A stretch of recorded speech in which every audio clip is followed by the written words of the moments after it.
Miarabantsika rehetra zay manaraka sy mandray ny fampianarana ny ambassadeur ny soasiadiana moa zao tokatrantsika larana faharoa ny fampianarantsika ny amin'izao fotoana izao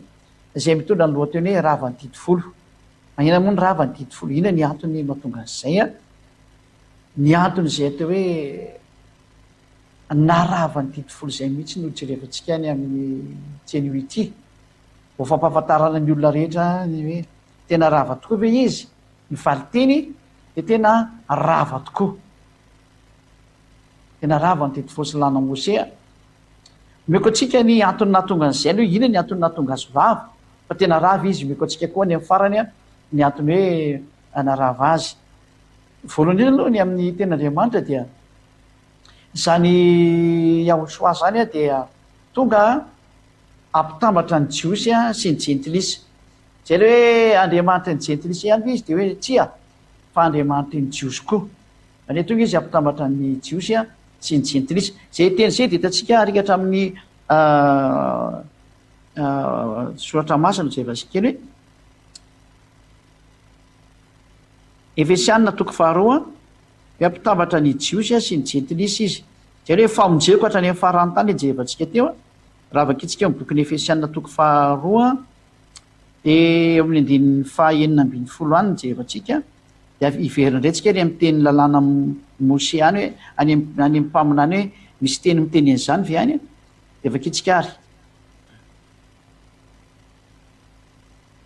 Dia vakitsika eo no koa andininy fadimy ambin'ny folo fa io ihany moa izy. Fatao amin'ny nofo ny nandravan'ny fandrafiana dia ny lalàna nisy didi natao tandremana. Efa tonga ansaina zany tsika eto fa misy didy ny ravanao nefa tsika mita tsara fa tsy azo anampiana tsy azo nisorana na didy nefa tsika eto mety hoe rava ny didy nandravana ny fandrafiana dia lalàna nisy didy natao tandremana. Mba anakambany antsika rototo ao amin'ny tena ny olom-baovao iray ka hanaovan'ny fihavanana. Eto zany dia misy fampihavanana eto izy aleo ampihavanana, izy aleo ampihavanana satria hanaovan'ny fihavanana zany olona roatota tsy miova tsy mitovy zany nefa no atambatra noho ny amin'ny tenany ho lasa olom-baovao iray. Zany ny sary mandeha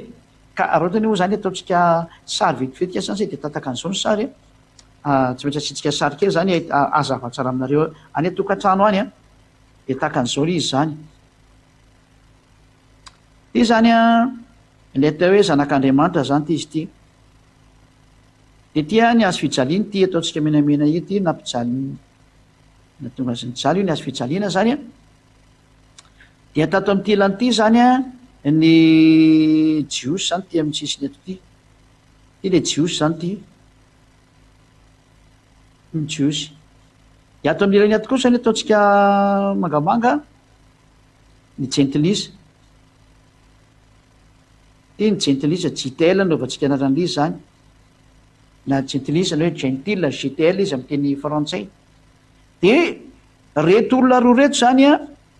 reto olona anankireto zany tena marina teo aloha niady ireo. Niady ireo zay mahatonga ny teo misy dika hoe différent ty zany miady ny dikan'izay. Mbola misy felikely moa izay miady ny dikany hoe mifanipaka zany. Fa rehefa tonga amin'izay Yahosoa raha tsy teo zany Yahosoa dia mifanipaka ireo. Fa ny sary faharoa rehefa tonga amin'izay Yahosoa dia niavana ireo lasa ny fampitatana amin'izay zany ireo zao. Lasa ny fampitatana izy ty zany ny première ligne zany ty fotsifotsy ty zany ataontsika hoe niady izy tamin'ny voalohany. Inona nampiady anazy dia meko anao mivalina fa ny didifolo sy lana poseny nampiady an'io. Didifolo nampiady ary ny tamin'ny faharoa kosany izy nampiavana anazy dia tamin'ity kosany Yahosoa. Yahosoa.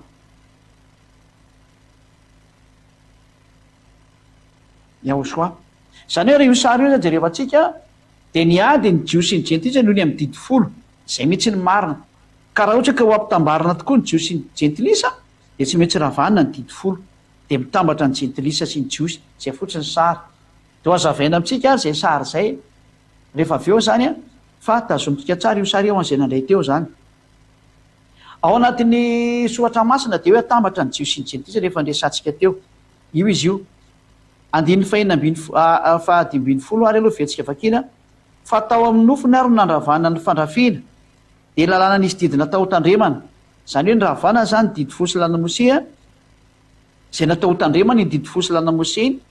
mba hanakambany antsika roa tota, zany hoe nampisaraka izany matoa nyravana, ka rehefa nyravanana izy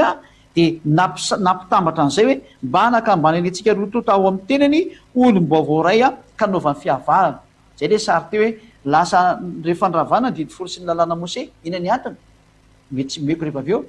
dia natambatra izy roa tamin'ny lalàna Yehosoa. Zay le izay ary ampiavana andiny fena ambin'ny folo, ary ampiavana antsika roa tota ho teny iray amin'Andriamanitra noho ny azo fijaliana zay namonoa ny fandrafiana. Zany hoe rehefa maty teo amin'ny azo fijaliana zany Yehosoa dia nitambatra amin'izay ny jiosy sy ny jentilisa, fa nisaraka izy zany dikan'izay teo aloha. Inona nampisaraka anazy valiteny didy folo sy lalàna Mose, ka rehefa ho atambatra izy mazava ho azy zany dia tsy maintsy ravana ilay nampisaraka dia ny didy folo sy lalàna Mose. Hojereva antsika daholo ny sary rehefa avy eo. Andiny fafito ambin'ny folo, ary tonga izy ka nitoro teny somafaly milaza fihavana tamin'ireo zay lavitra ary fihavana tamin'izay kaiky koa. Zany hoe io Yehosoa io zany no natonga ny jiosy sy ny jentilisa tafakambara. Nisy zavatra nataony teo. Inona le nataony? Nandrava n'le didy folo, satria mazava be le andiny fadimy ambin'ny folo teo zay mbola zavaintsika amin'ny teny maro samihafa. Zavaintsika amin'ny teny maro samihafa zany. Valiteny, inona ny antony natonga ny hoe nyravana ny didy folo? Satria maninona? Voalohany indrindra ampikambana ny jiosy sy ny jentilisa io Andriamanitra io noho ny amin'ilay teny hoe ho famonjeko hatrany amin'ny faran'ny tany. Ikambana zany ny jentilisa sy ny jiosy ny dikan'izay. Isaia 42, avena indray Isaia 42 vakitsika kely indray mandeha. Isaia 42, Isaia 42 eny andinin'ny fahenina. Vakitsika amin'ny anaran'i Yehosoa. Izao iavay efa niantso anao tamin'ny famarihana ary nitantana ny tananao aho ka hiaro anao dia nomena ho fanekena ho an'ny olona ary ho fanazavana ny jentilisa. Ho fanekena ho an'ny olona mihitsy, io le fanekena vaovao le nivakiana tany amin'ny lalàna voalohany tamin'ny fampianarana. Io fanekena vaovao io zany no nomena ny olona rehetra ary ho tonga hatrany amin'ny fanazavana ny jentilisa. Zany hoe ny jentilisa zany sao dia ho lasa mazava noho ny amin'izao tenin'Andriamanitra mandeha zao. Atrika fahazitsika tsara zany zay hoe tokantrano hoe misy fanekena ho an'ny olona ary fanazavana ny jentilisa. Zany hoe tonga hatrany amin'ny faran'ny tany zany ity fanazavana ity. Mbola vakitsika kely le tenin'Andriamanitra zay hoe ho famonjeko hatrany amin'ny faran'ny tany. Zany hoe vakitsika kely io zay somary kely mamadika baiboly kely io zay ady dia mitatsika io.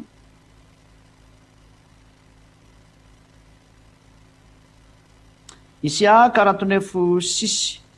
Isaia 49:6 vakitsika kely indray zay Isaia 49:6. Mbola iverina eo ihany tsika zany ilazana amintsika hoe tena misy famonjena hatrany amin'ny faran'ny tany. Isaia 49:6 vakitsika voninahitra dada Iavasy Yehosoa. Eno izy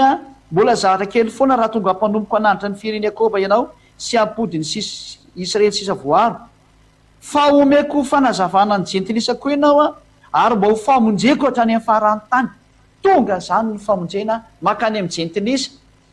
fa tsy ho an'ny Israelina irery fa ho tafakambana ny jiosy sy ny jentilisa araka ny tenin'Andriamanitra hoe ho fanazavana ny jentilisa ary famonjeko hatrany amin'ny faran'ny tany ary ho fanekena ho an'ny olona rehetrarehetra. Tena zavatra mazava be zany. Ny olana nefa ny antsika rehetra tokantrano dia misy didy mampisaraka ny jiosy sy ny jentilisa. Andao vaketsika daholo ary ny didy mampisaraka ny jiosy sy ny jentilisa, tsy inona zany didy zany fa ny didy folo sy ny lalàna Mose zay tsy azo sarahana. Ny didy folo sy lalàna Mose zay tsy azo sarahana mihitsiny no mitondra ny fampisarana ny jiosy sy ny jentilisa io. Andao vaketsika ary raha nyravana izy, fa raha vao tsy rava io na ianao jentilisa io raha tsy afaka mivavaka amin'ny Andriamanitra io fa vao miainao mpanota, mpandika lalàna dia mpanota, dia vao tsy makany amin'ny farimy rehetra afy sy ny solofara. Andao antsika maka an'izay teny zay hoe naninona no nampisaraka ny jiosy sy ny jentilisa ny didy folo sy lalàna Mose. Vakitsika eo amin'ny bokin'ny Exodosy 4:30 ny voalohany indrindra dia manompo andininy faraika ambin'ny folo antsika mamaky. Toa vakitsika ho voninahitra dada Iavasy Yehosoa.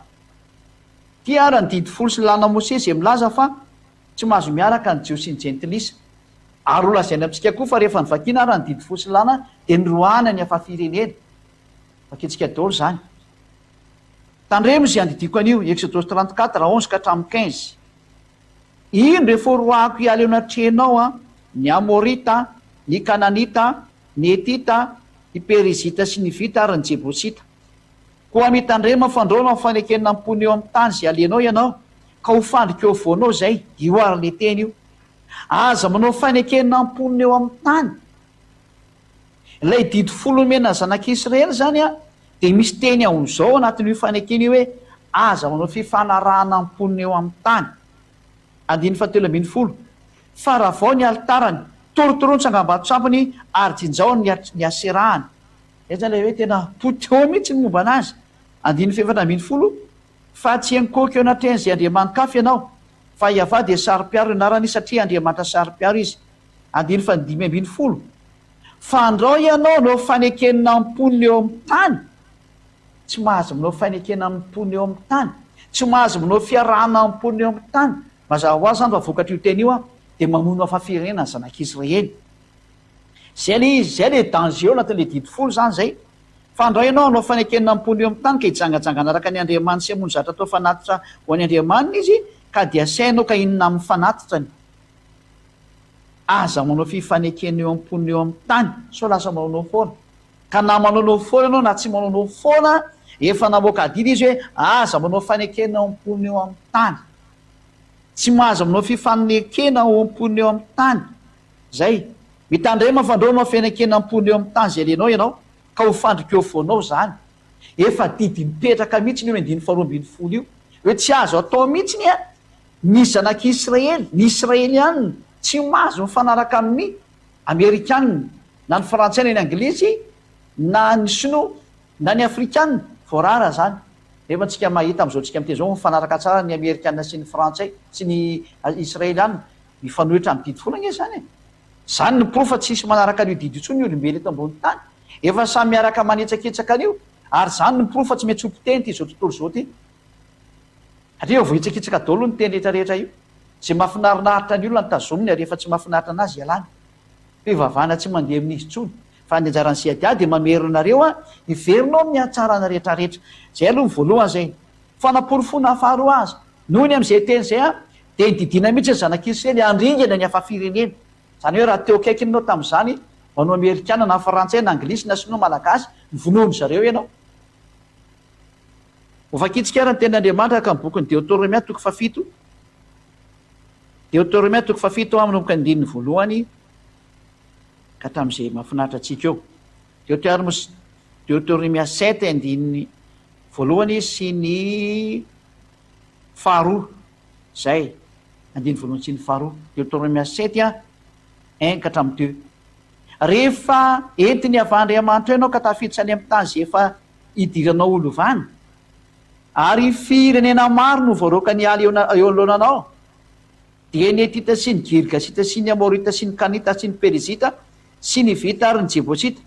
dia firenena fito lehibe sy mahery ianao ary raha teo zany ianao frantsay dia efa maty ianao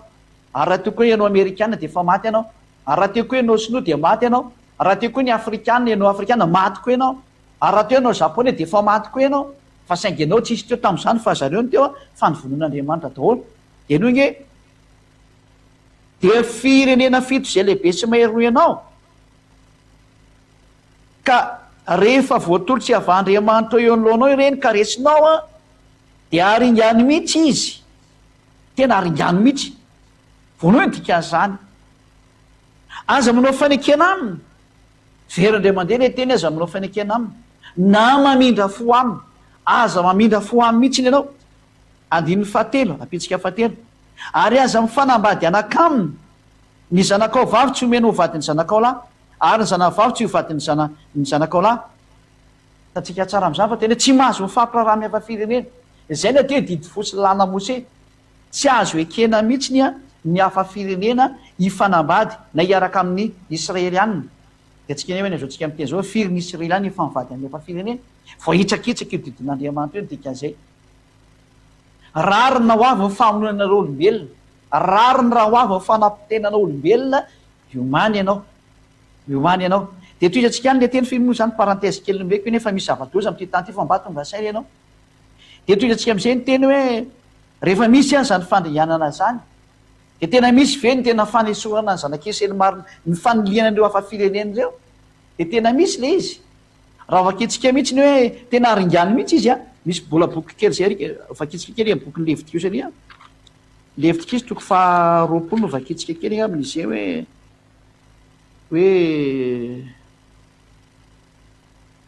andiny 2 sy ny 3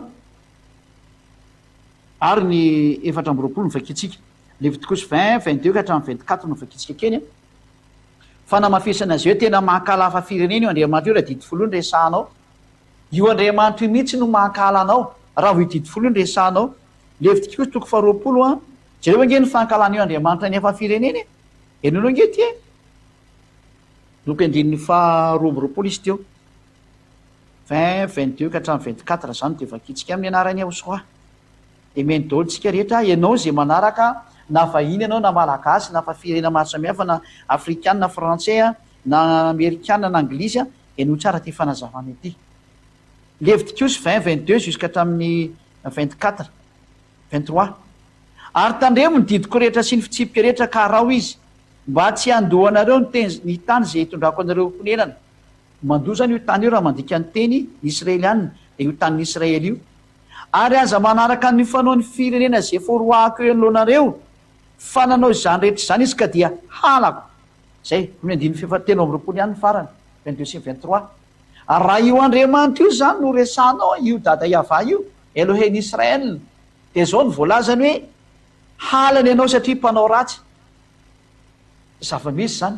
ny tsy mpanao ratsy tamin'izany de ny Israelianina rery ihany. Ka raha ianareo zay hafa firenena afrikana, amerikana, anglisy, sinoa, japonais no ny fanena tamin'Andriamanitra tamin'izany fotoana zany de fa naringany koa nareo halany nareo izy ny tenin'Andriamanitra ka ny zavatra hala zany nge ankalaina zany nge vonoina sy aringany e. Zay no natonga ny bokin'ny Deutéronome hoe vonoa reo de aringany reo. Zay ny fanazavana voalohany. Ka noho izany inona ny tiako tenenina amintsika ny amin'izany sary rehetra zany. Donc jerevantsika ny pratikany io fa tena ndroany zanak'Israely marina nge ny ina moa ny Néhémia 13:3 vakitsika. Néhémia toko 17 a. Nge vakitsika ty teny ty amin'ny andiny 7. Hoe rehefa nivakina koa lalàna Mose sy ny didy folo de ndroany zanak'Israely ny hafa firenena. Mandroaka hafa firenena io didy folo sy lalàna Mose io. Zany lalàna tena izy zany. Fa azotsika mahita tsara fa mizotsika am'teny zao tsy misy an'izany tsony a. Zay ny proof efa tena tezitra mihitsy io Andriamanitra io efa tena tsy minana ny teny rehefa tsisy miraha tsony izy koa fa tsy mivaky loha. Hamonanao izy ny dikan'izay. Hamonanareo olombelona izy ny dikan'izay. Zay ny eviny ambassadeur-ny Ahosoa. Ziady aha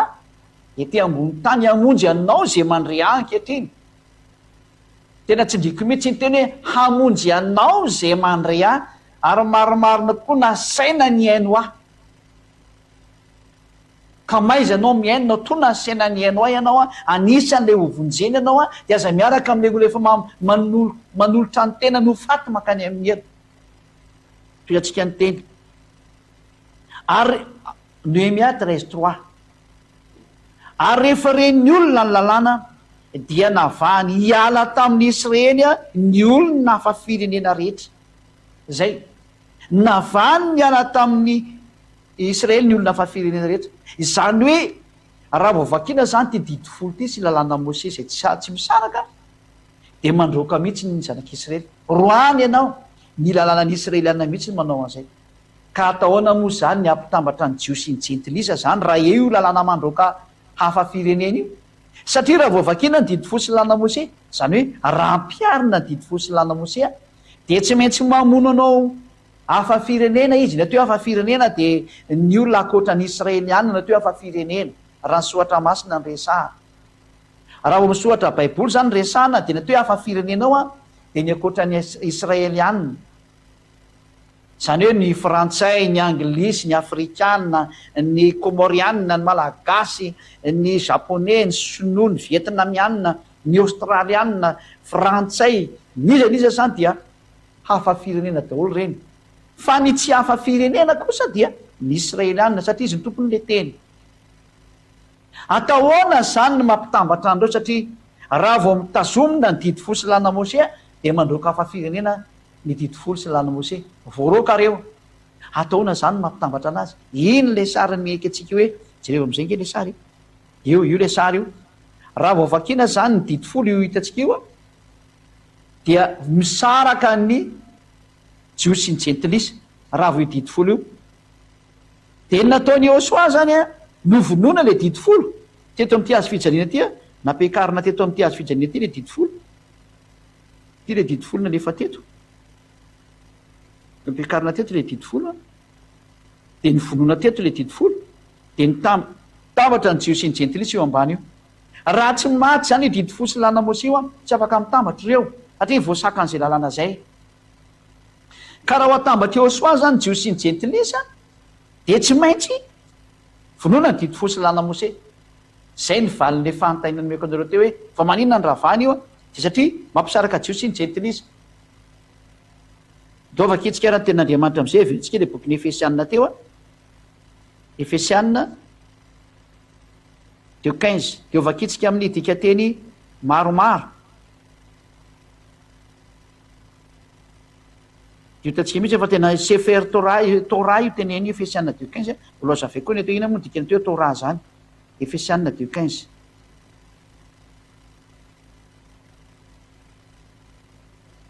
fa tao amin'ny nofony nandravan'ny fandrafiana de ny lalàna nisy didina tao hotandremana mba hanakambany atsika rotota ao amin'ny tena ny olom-baovao ray ka hanaovan'ny fihavanana zany hoe rava tao amin'ny nofony Iosoa zany a ny didifolo sy lalàna Mose zay hoe nandravan'ny fandrafiana de ndao zany de efa kitsika izy eo amin'ny bokyny Sefer Torah ny jios ny atao hoe Sefer Torah de bokyny lalàna na le bokyny jios zany de ny soatra masina soratandreo jios hebreo reo a de tsika moa manana tena marina de voakatsika ato izy a ty lay baiboly jios ty zany amin'ny teny hebreo amin'ny teny anglisy moa de zao ny titraty hoe the Aleph and Tau Mashiach means are for all mortals to repent and to fulfill zay moa zany solotrato a de tsika moa tsy de maky an'izay fa le Efesianina 2:15 no vakitsika ity moa zany de baiboly hebreo le izy zany hoe itamasiah.com zany que Bible comme hébreu itamasiah.com zay zany izy zay zany ho an'ireo zay mamaky an'io a fa meko an'ireo le anaran'izy teo a afeko indray mandeha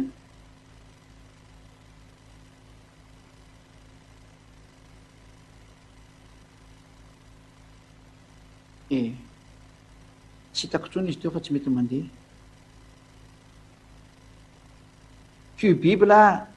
Bible itamasiah.com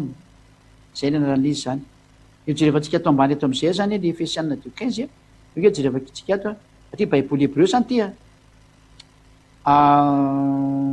Efesianina izy moa zany ty Efesianina Sefer Efesim moa filazany azy ato amin'ny bokyny hoe Sefer Efesim zany hoe Sefer Torah ihany zany moa sa bokyny lalàna ny dikan'izany fa teny nakany amin'ny Efesianina ny dikan'io teny io zany toko faharoa de telesatritsika kely a de rezisitsika kely a de andiny fahadiambiny folo vakitsika hoe Efesianina 2:15 somary misy teny hebreo moa ato zany fa de anjaratsika no mihaino fa ezako vakina araka ny izy zany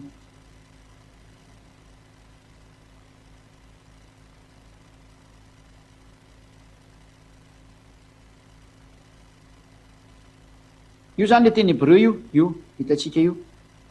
ireo lavabe reo teny hebreo a reo a ito moa zany le toraty efa hito akeketo ty fa aloha toizatsika am'izay le famakina ny teny zao de ny dikan'io teny hebreo zany ty ny fandikanana azy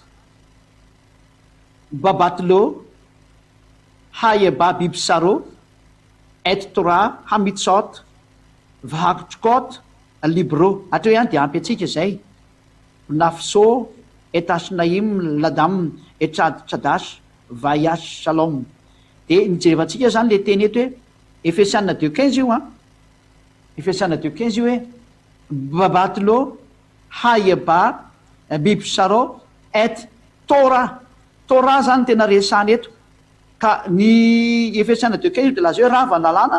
ka Torah le rava eto zany, ka ny Torah moa ny hoe lalàna Mose tsy ny didy folo, na hoe didy folo sy lalàna Mose. Zany hoe ny ao anatin'ny baiboly Hebreo dia milaza mihitsy fa ny Torah ny rava zany, tsy misy idirany hoe ny fandrafiana ohatr'izao arivo fa ny Torah mihitsy ny rava. Dia vakitsika amin'ny teny anglisy ny izy a, Ephésiens 2:15, Ephésiens chapter 2 verse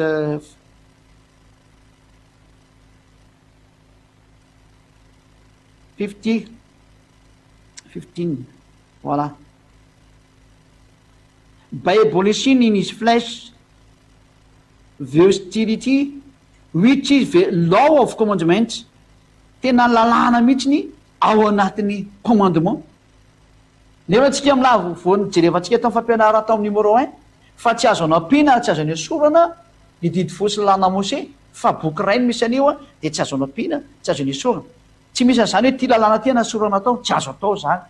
Tsy isy atao hoe ity lalàna ty anampiana kely ao, tsy azo atao an'izany io didy folo sy lalàna Mose io, fa tsy azo anampiana io ka tsy azo any esorana ihany koa. Fa ny voalaza ato zany dia hoe lalàna mihitsiny la loi des commandements mihitsiny no ny ravana, fina zany raha tsy tena ny fotobeny mihitsiny dia ny didy folo sy lalàna Mose. Zay natonga ny tena Andriamanitra voalaza mihitsiny ato araka voalaza ato hoe Torate, et Torate, zany hoe Torah mihitsy no rava araka ny Ephésiens 2:15. Lova ketsika eo fa Ephésiens 2:15 misy an'io so nareo miteny hafa io Ephésiens 2:15 io lokea vakiko ny ato ambony ato hoe boky ny Ephésiens ato, so nareo miteny hoe tsy izy io Sefer Ephésim, Ephésiens chapter 2, Sefer Ephésim chapter 2 dia hiditsy am'izay tsika tika hatramin'ny verse 15, voilà. Ozany hoe ohatran'ny sateny gasy ny teny frantsay ny teny anglisy ny ataonao, tsy mampanino zany fa mampianatra kely zay dia zay aizanao anazy ny tena important io izy io bebatilo hayaba bibisaro et Torate, voilà, io izy io lay Torah mihitsy ny zany rava ny dikan'izao raha ny ten'Andriamanitra ny jerevana. Noho zany zany lazaina amintsika rehetrarehetra pahabe maso fa tena rava ny Torah, fa raha tsy rava io dia tsy afaka mitambatra ny jios sy ny jentilisa. Voilà, lao antsika ary hijeryn'ny sary am'izay zany aventsika am'izay le tableau teo le misy an'ilay saritsika zany. Raha vao tsy rava zany ny didy folo sy lalàna Mose dia tsy tafaraka ny jios sy ny jentilisa. Dia ataontsika zany ny sary gomentsika aloha hiala tany dia aventsika le mandeha zany ny sary zany am'izao tsika miteny zao.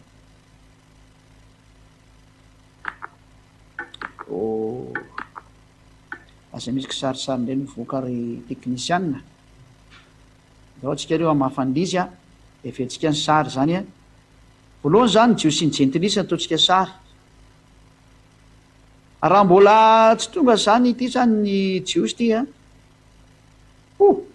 matavy be.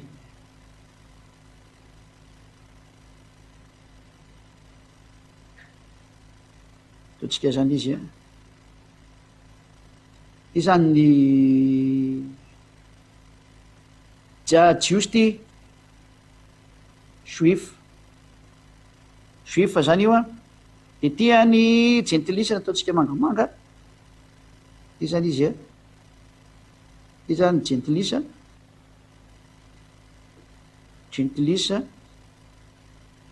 gentil.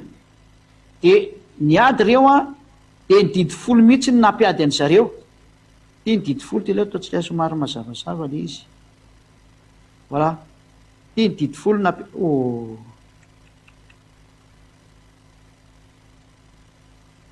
ty didy folo no nampiady anazy.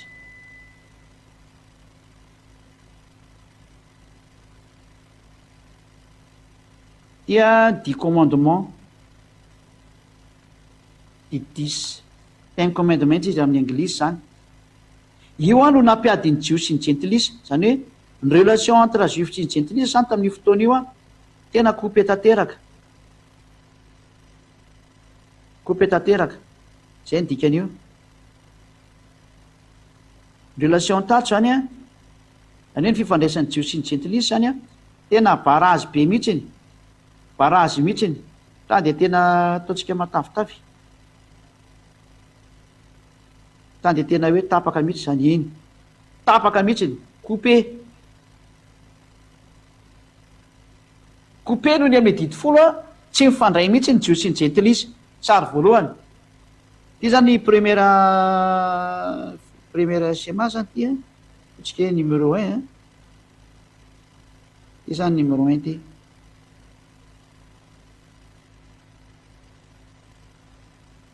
numéro 1 io a ny adiny tsy osiny gentilisa numéro 2 ndray ahoana ny sary numéro 2 ndray ny sary ohatrany ahoana ny sary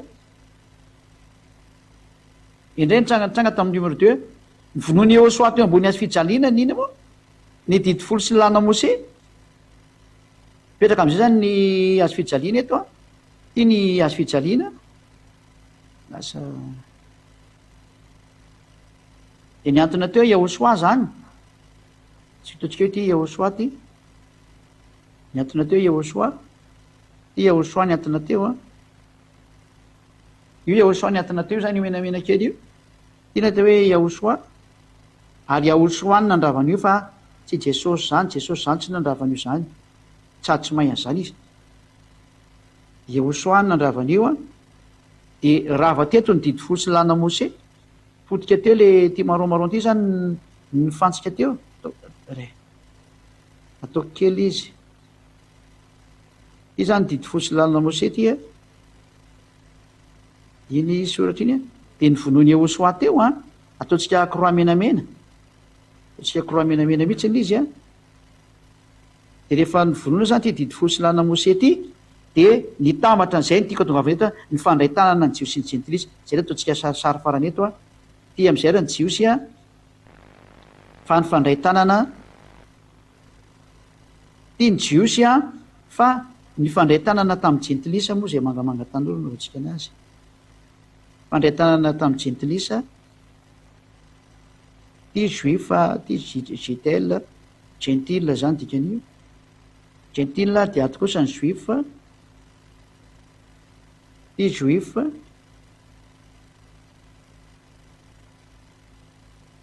de ny fandray tanana zareo ataotsika misy anina fo mavomavo be no mahafandray tanana anazy a io ny fifankatiavany zareo a de ny fandray tanana izy roa io ny tanana fanifandray de sitsika tsoratra hoe ok tika le ok zany de ny fandray tanana zareo a saraka tsara ny sary zay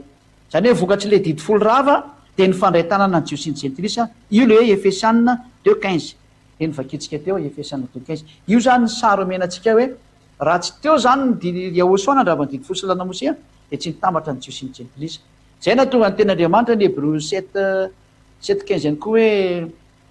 hoe manina moa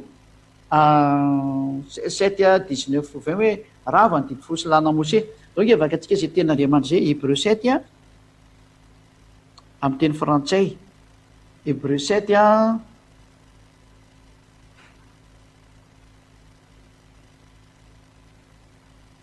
Hébreu 7 a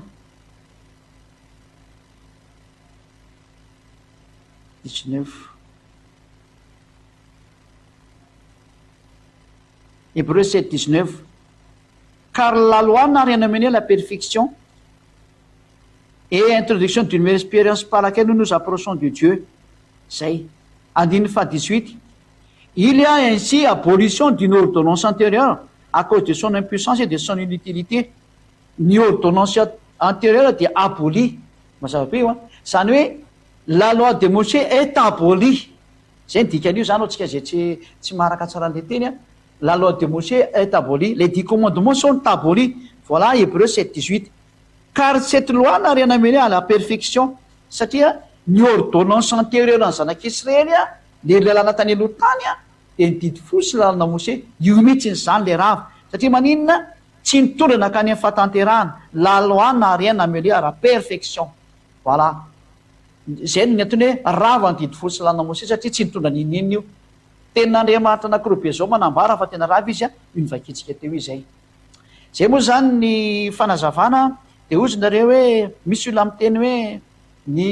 ny famorana no nampiadiny jiosy ny gentilisa valy ny diso zao no madiso anazy satria tamin'ny androny iza moa tamin'ny androny anina de niara sakafo ny ino ny jiosy ny gentilisa any amin'ny Genesis toko fahafilo moa izy iny dazo kely jerevako kely Genesis a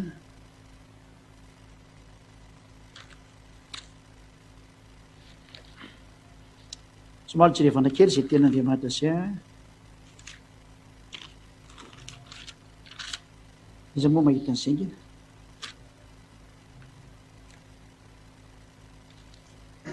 atika hatramin'ny Genesis 24 izy iny da zikely jerentsika dia nanao fanasana Genesis 4:20 avy akitsika manomboka amin'ny andininy fahavalo a dia toizatsika fahavalo sy ny fahasivy a dia toizatsika ary amin'ny andininy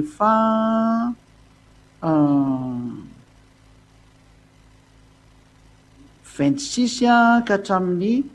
30 Genesis a fizy teo 8 ka hatramin'ny 9 zay Genesis 8:9 dia 26 ka hatramin'ny 30 noke efa kitsika anay zay teny zay hoe tsy nampiady ny jiosy ny jentilisa zany ny famorana ka raha misy miteny fa le fiasana 2:15 io dia resaka famorana atao valiny diso zany tena zavatra tena famonoana olona zany ary tena resaka lainga mihitsy zany tena famitana Genesis 26 izy teo 26 dia manomboka amin'ny andininy fahafito izy teo 6 ka hatramin'ny 8 ny vakitsika zay aloha ny voalohany ary Genesis 26 6 ka hatramin'ny 8 izay hitantsika eo zany ary Isaka dia nitoetra tao Gerara ary ny lehilahy tompon-tany nanontany ny amin'ny vadiny ary izy anabavika izy aiza moa izany dia ny fahavalo fa natahotra ny laza hoe vadiko izy fandao hoy izy hamono any lehilahy tompon-tany no Rebeka satria tsara tarehy loatra Rebeka ka rehefa nitoetra ela teo izy dia nitsirika teo am-baravarakely Abimeleka mpanjakan'ny Filistina ka nahita fa ino Isaka ny sangy tamin'ny Rebeka vadiny zany Abimeleka zany dia hitantsika eto fa mpanjakan'ny Filistina io mivandravandra be io zany hoe manana ny toerana mizy azy fa mpanjaka ina zavatra nitranga ary amin'ny 4:20 vakitsika indray fa niarana nao fifanekenana fiarana amin'ny sakafo tamin'ny iza moa 9:20 vaketsika fa 20 ary izy ireo Genesis 26:28 ka hatramin'ny 29 efa hitanay marimarina kokoa fa momba anao Iavà i Abimeleka io no miteny ka dia hoy izahay aoka samy anao fiany any isika dia izay sy anao ary aoka izay anao fanekena aminao fa tsy anisy 9:20 fa tsy anisy ratsy anay ianao dia tahaka ny tsy nanendrenao akory sy tahaka ny tsy nanaovana na inona taminao fa tsy nisoa ihany fa efa nampandehanay soa aman-tsara ianao fa ianao ankehitriny efa nitahiny Iavà 9:30 dia nanao fanasana ho azy Isaka ka dia ninana sy nisotro izy eto zany Isaka sy Abimeleka dia efa niara-ninana sy nisotro nefany Isaka dia mifora Abimeleka tsy mifora ka raha miteny nareo hoe ny famorana no nampisaraka Isaka efa mifora satria zanaky Abrahama izy nefany niara sakafo tamin'ny Abimeleka zay Filistina zay ama-firenena mazava zany nivaly teny fa tsy nampiady na nampifandrafy ny famorana ary raha dia diso zany zay hevitra zay fa ny nampiady ary nampifandrafy dia didy fosy lana Mose ary voaporofo tsara zany fa raha resaka famorana nresanao miaraka tsara nge Abimeleka sy Isaka io niara sakafo nefany Isaka dia mifora ary Abimeleka tsy mifora ka raha nampiady ny famorana dia tokony tsy niaraka izy roa lahy nefany ary izy eto milaza hoe ary dia nanao fanasana ho azy Isaka dia ninona sy nisotro izy ary nanao fifanekena zay mihitsy le voalaza eto ambony ato hoe hanao fanekena aminao dia natao moa le izy ao amin'ny 9:20 hoe ary aoka zay anao fanekena aminao dia zay dia rehefa vita le fanekena dia nanao firamo-sakafo zareo pro fa tsy nampiady ny ino moa ny famorana ary raha misy miteny hoe niady zareo satria tsy mifampiditra trano ka izay le lalàna Mose le nresako taminareo hoe aringany reo dia zay le mahatonga tsy mifampiditra trano lalàna Mose no natonga an'izany zay le hoe ka izany le misy an'le hoe Cornelio dia hoe tsy mahazo mifampiditra trano dia zay no mahatonga anazy nisaraka tsy nifandray lalàna Mose zany zay no fanaporofonina fa tena lalàna Mose no nampiady zay zany nivaly ny fanontaniana rehetra zay ilanareo ary voaporofo eto tsara mihitsy fa tena rava ny didy folo zany ndao atsika maky ny fanazavany ihany koa anankiray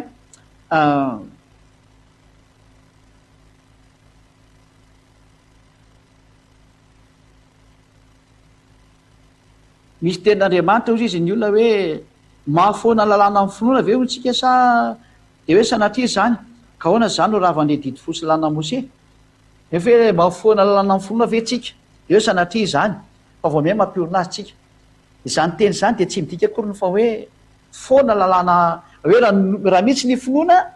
de rava ny didy folo tsy izay mihitsy ny izy fa ny fisian'le didy folo mahafaty mihitsiny a no mampiorina n'lay Yahosoa izay inona satria Yahosoa lay inona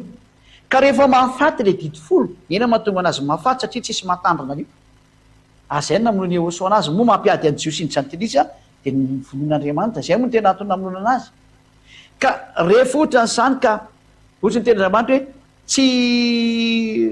tsy mahafoana lana fona le ao Israela ny tsy foana fa ny fon'ny Yahosoa mipetraka aty amin'ny Yahosoa ty foana ngeny izy ao amin'ny Yahosoa ny foana ny didy fosy lana Mose fa ny ao Israela mipetraka foana izy dao ndray ataontsika sary lay zay sary zay teny zay aloha de hitanareo tsara ny fanazavana azy hoe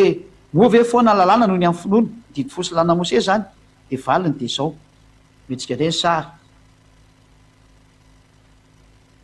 ty Israela ataontsika sary eto ty Israela zany ty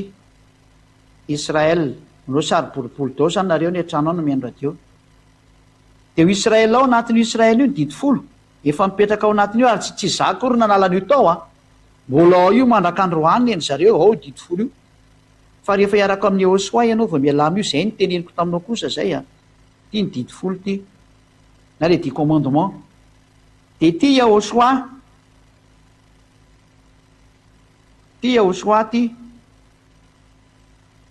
Yahosoa ty kosa ny Yahosoa ty zany aty amin'ny lanitry Yahosoa aty amin'ny le ciel des cieux hoe lanitry Yahosoa raha ny olona raha ohatra zany misy olona ty zany le jitel zany ty zany le jitel ty de amonjy ny tenany na jiosy ty zao ny jitel zany rehefa te vonjena de tsy maka ty Israel izy ko hitandrana didy folo non tany de vonoatsika iny tsy mety satria tsy natokanao anao iny vonony ty fa izy kosa zany rehefa te vonjena de makany amin'ny lanitra makany amin'ny Yahosoa izy a de iny lalana zany maka ty izy zay ary raha jiosy koa de ohatr'izay koa ny jiosy sady atao keto misary ty indray ny jiosy ty raha ny jiosy koa ny te vonjena ity izy ty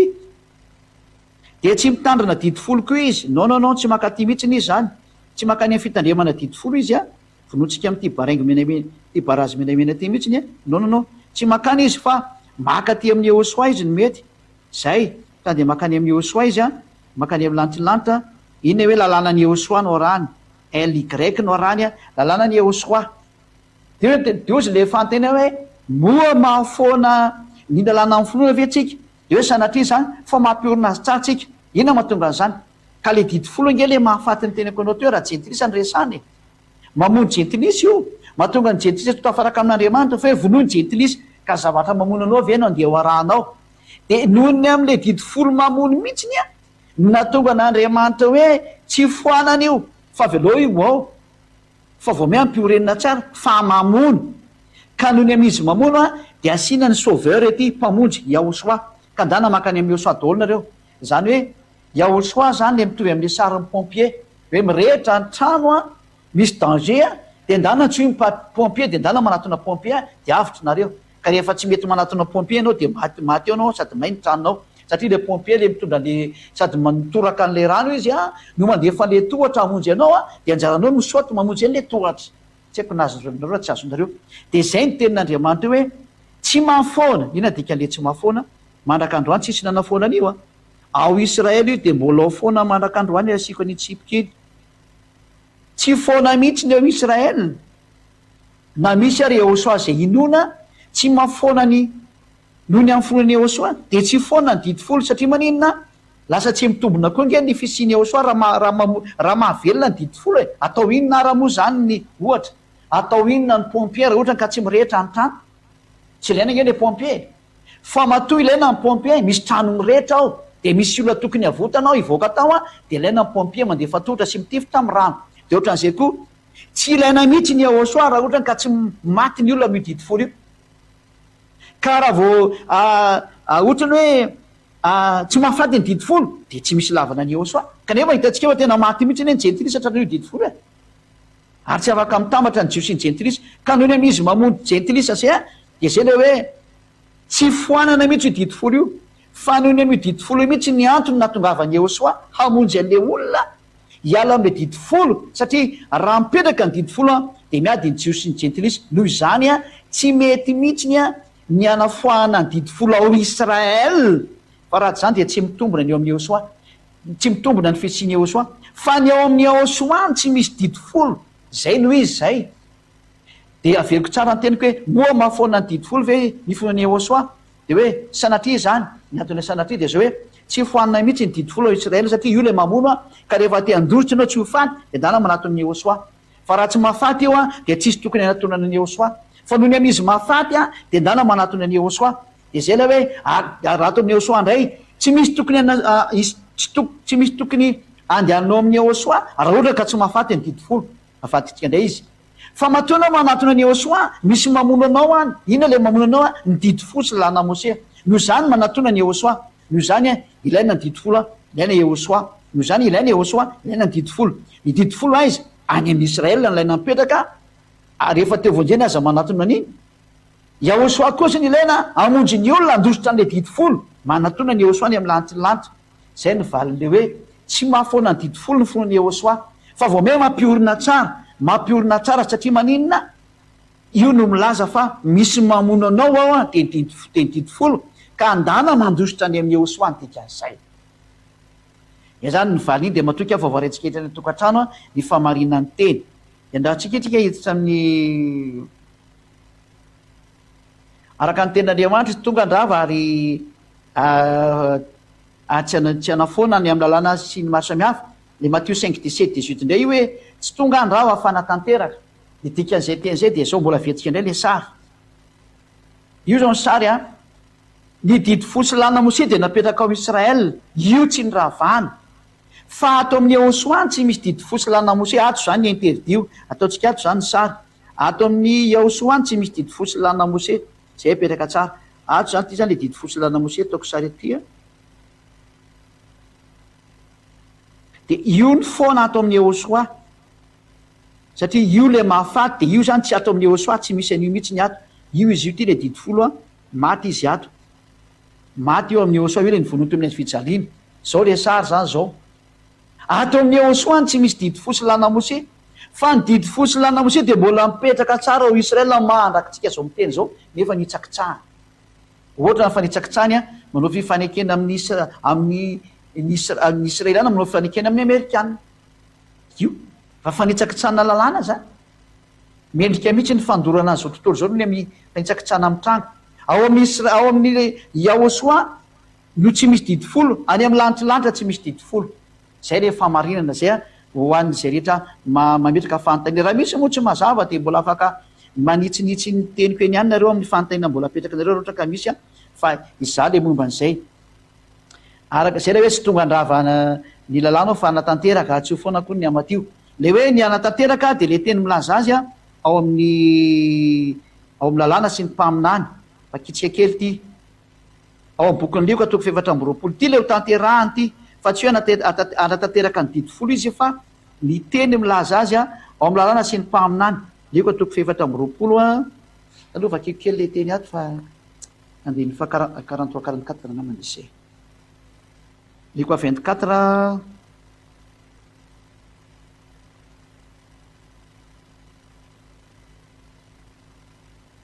liko 24-44 ity le tsy maintsy ho tanterahana eo izy taminy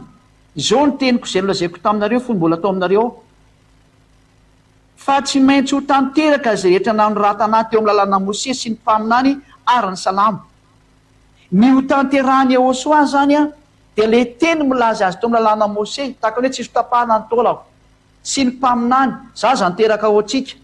reny le hoe teraka ao Betlehema manjoty izy reny le izy ary ny salamo ary ao amin'ny salamo le hoe ary ny akanjoko de nanaovana filokana ka de zay nanaovana filokana ny akanjony zany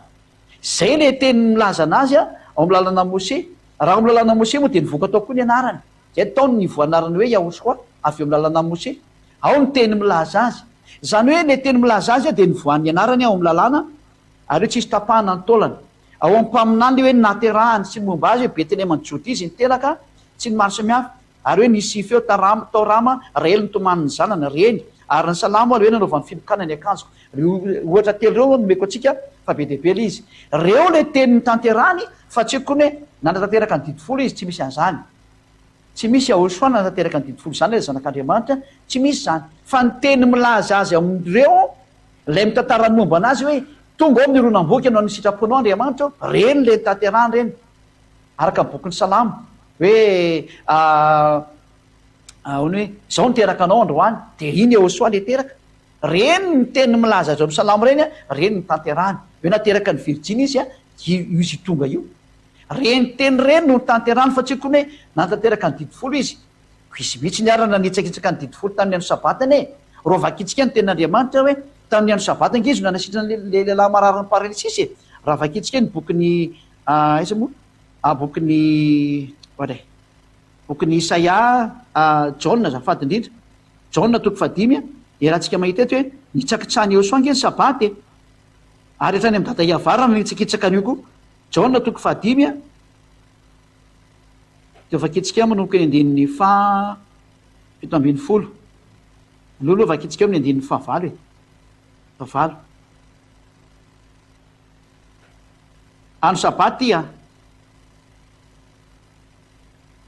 Jaona 5 andinin'ny 9 sy ny 9. Io hitantsika eto mihitsy ny hoe io Yahosoa le zanak'Andriamanitra maro antony soatra masina iny ka nanitsakitsaka ny sabaty e, ary nabataita olona tamin'ny andro sabaty antika zay. Jaona 5 andinin'ny 9. Hoy Yahosoa taminy, nitsangana eto ny fandrianao ka mandehana, ary niaraka tamin'izay dia sitrana lehilahy ka nitondra ny fandriany dia lasa nandeha izy ary sabata asany amin'izany.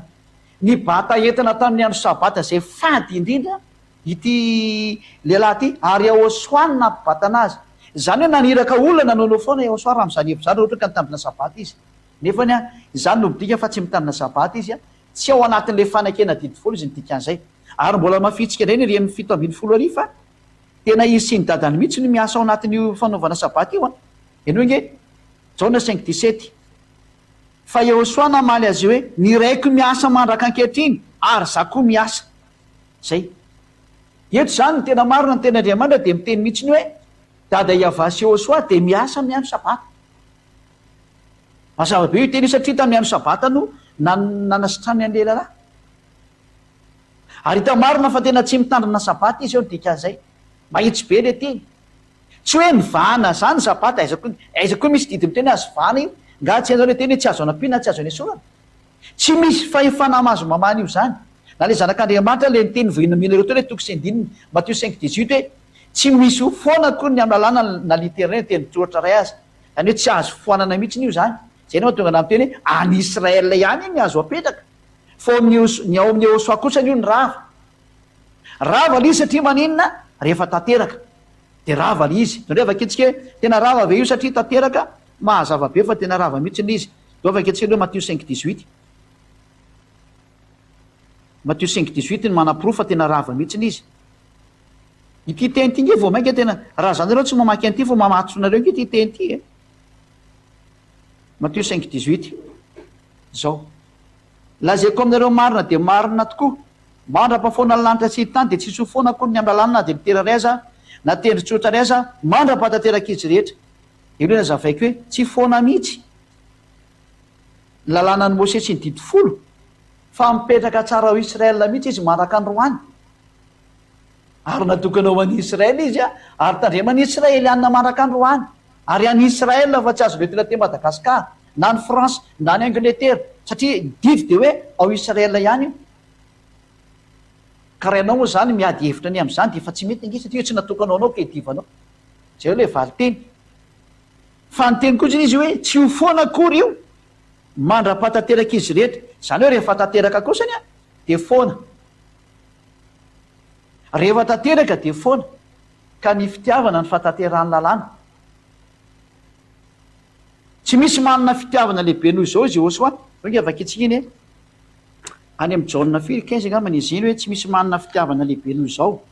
oke jerevantsika kely somary tsy avetsika jerevana kely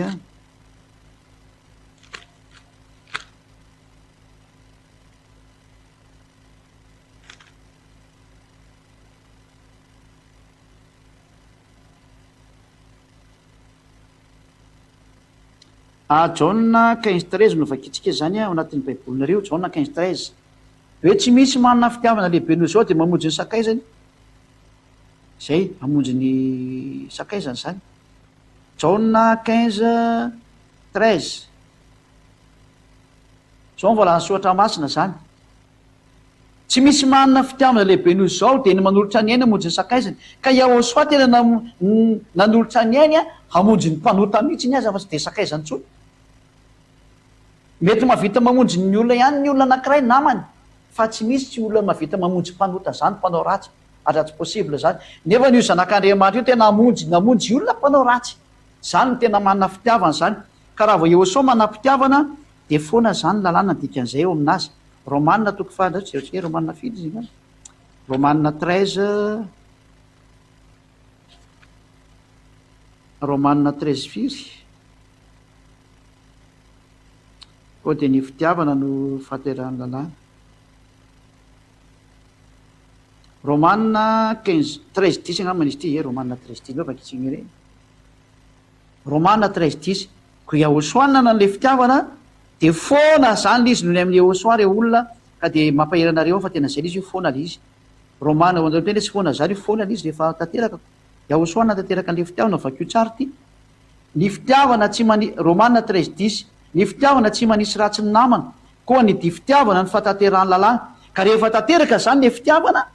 rehefa tanteraka ny lalàna zay hoe satria mandra-patanteraka izy rehetra zany hoe ny fanatanterahana lalàna zany de fitiavana ka rehefa nitanterahany Yahosoa le fitiavana tamizy niadina to amin'ny azy fijaliana namony ainony aminao de foana ny didifolo satria tanteraka am'izay izy nydikan'izay ny fitiavana ny fatanterahany lalàna ny limitin'le hoe mandra-patanteraka izy rehetra zany hoe tsisy foana kory ny lalàna sy ny didifolo mandra-patanteraka izy rehetra zany hoe rehefa tanteraka kosany izy zany foana ka tsy nisy natanteraka an'io raha tsy tao amin'ny Yahosoa satria tam'le fitiavana ny fitiavana ny fatanterahany lalàna ka Yahosoa navita nanolotra ny ainy hamonjy ny olona de Yahosoa zany no tena tompony fitiavana ka rehefa tonga Yahosoa maty teo amin'ny fijaliana ino ny tena fatanterahana lalàna de foana ny didifolo ny dikan'izay noho ny amin'ny ataon'ny Yahosoa ravo automatika izy zany valy tena menanareo ravo ny didifolo tena ravo akoatran'izay fanazavana menanao teo ka mbola ny fantany mbola misy foana ny amaliko anazy satria be deaibe le zatra le masina sy tsara ny didy ka ahoana no hoe ny ravana de tsotra kely masina sy tsara ny didy fa any Israel ka raha masina sy tsara ny didy tsy midiko ny hoe tsy azo ravana ko ny sabata angamba moa tsy masina koa fa rafana izy mitsahany Yahosoa le sabata fa ny tena marina zany ny dikany ateo hoe ny ravana de tsy mipetraka amin'iny intsony zay ny dikan'izay iny mantsy ohatrany hoe lalam-panorenana na hoe constitution natokana ho an-jiosy iny ka rehefa natokana ho an-jiosy iny de tsy idiranao malagasy ka nametraka constitution voalohany Andriamanitra de didifosy lana Mose nametraka constitution faharoa ndray Andriamanitra Elohei na Elohim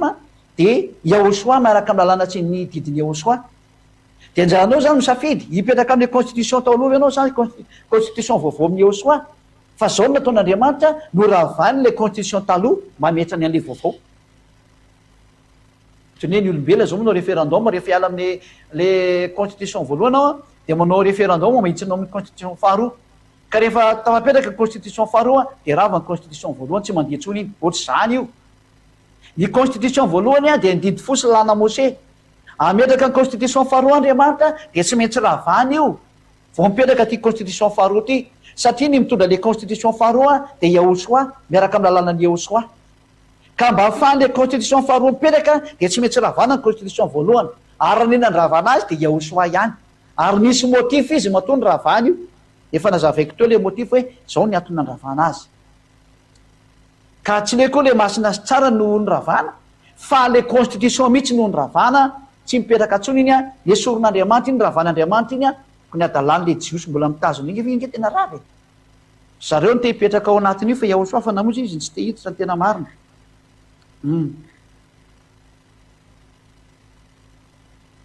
ozina tenyandriamanitra hoe tandremo ny didy ty ndray de miresaka any amin'le olona israelianina samy israelianina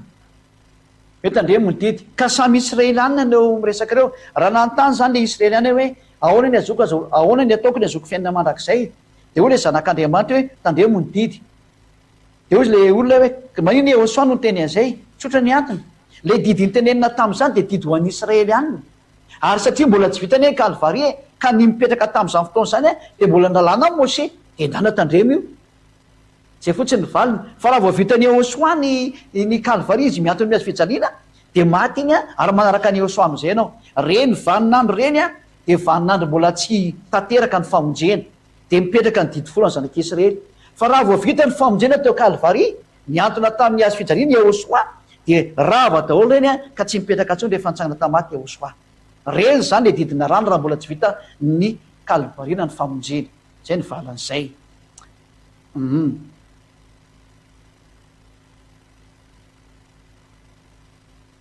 raha ny zanak'Andriamanitra miteny hoe tandremo ny didy de mbola araka lazaiko teo hoe raha mbola tsy vita kalvaria de mitandrina an'io ry zareo tandremo io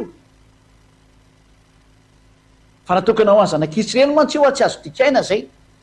fa rehefa vita kosa ny fametrahana ny fanekena vaovao de tsy maintsy miala am'izay le fanekena taloha de didy fosilana Moshe tsy maintsy miala io tsy driko mafy mihitsy zay no nandravana azy ary efa meko daholo moa ty fa nandravana azy teo mampisaraka ny jiosy am'jintilisa io de zay nanapiten'Andriamanitra iny constitution iny ao anatin'ny constitution misy didy be deabe ao anatin'ny constitution anankiray ka izy tsy nandravandrava le didy tsikelikely fa le constitution ray amanontolo ny arany mpiteny mba ametrana le constitution vaovao zay misy didy be deabe koa anatiny io zay le hoe tsy maintsy ndravana ny voalohany de mba hipetrahany le faharoa zay hoe mba mandravany voalohany izy mba ampitoerana ny faharoa zany taony tika andreny teny reny doke avakitsika izy teny zay araka ny bokyny Hebreo toko 9 ve mandravany voalohany izy mba ampitoerany an'le faharoa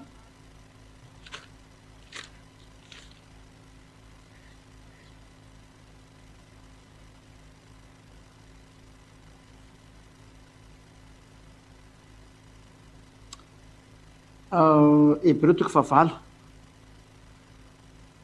vakitsika amin'ny andiny 7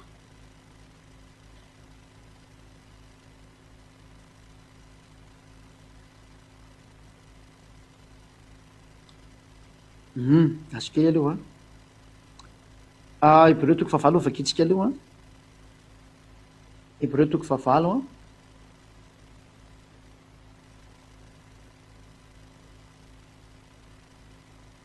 Hebreo toko 9 sady misy fantena petraky ny olona moa zany amin'amy zao direct be zao de tsy mihina fa mety be izy de valitsika io ihany araka an'io izy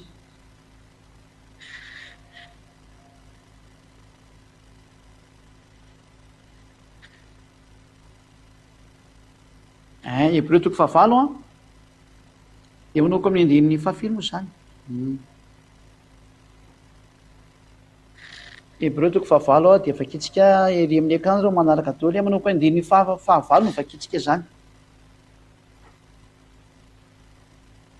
aloha andiny 7 aloha Hebreo toko 9 andiny 7 fa raha tsy nanantsiny zany fanekena voalohany zany de tsy mba nisy fitoerana notadiavana ho an'ny faharoa nisy tsiny zany le didy fosilana Moshe reny le zazavaiko amin'ireo reny le tsininy hoe tsy natanteraka na inona na mpanotany olona tena marina le izy fa ny atao amin'ny Ehosoa kosa efa meko sady ny valiny fa tsy manoteny tsozy atao amin'ny Ehosoa aloha de efa meko anao zay lesona manaraka zay any mety any amin'ny faefatra na fahadimy any zay fa manome tsiny olo izy ka manao hoe indro avy ny ano iavazy anao fanekena vaovao amin'ny taranak'Esety iny taranaka Joda nefa tsy araka ny fanekena ataoko tamin'ny razany tamin'ny any tanako azy mitondra azy tany voaka avy tany Egypta fa izy reny tsy nitoetra tamin'ny fanekeko ary za kosa de tsy nitandrina azy ho iava andiny 10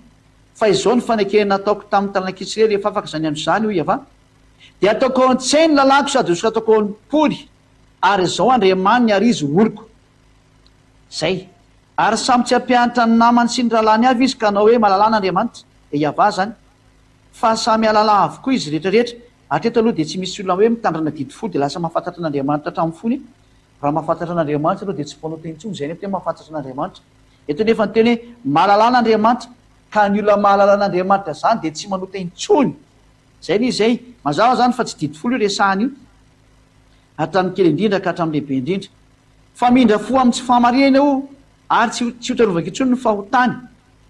Ary amin'ny anaovany hoe vaovao dia nataony fa efa ela ny voalohany, fa izay tratra ela dia fa manina zay efa tratra ela sy miantra dia fa madiva bolevina. Askely misy teny tiako jerevana tsy fotany tsy hitako izy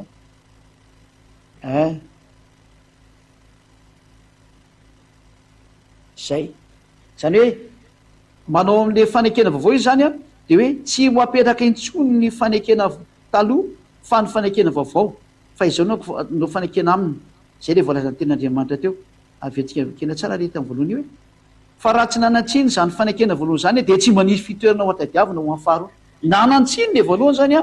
dia esorina amin'izay izy ny dikan'izay. Ary eny amin'ny tenin'Andriamanitra ankay moa dia hoe raha tsisy fahatsinony zany dia tsisy fitoerana ho an'ny faharoa. Aiza moa izay teny izay ndao vakiko kely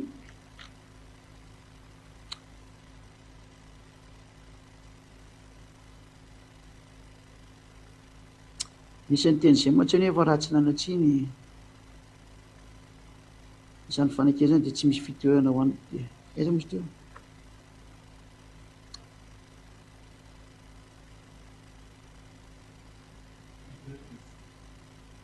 Hébreux 10:6 zasy hoe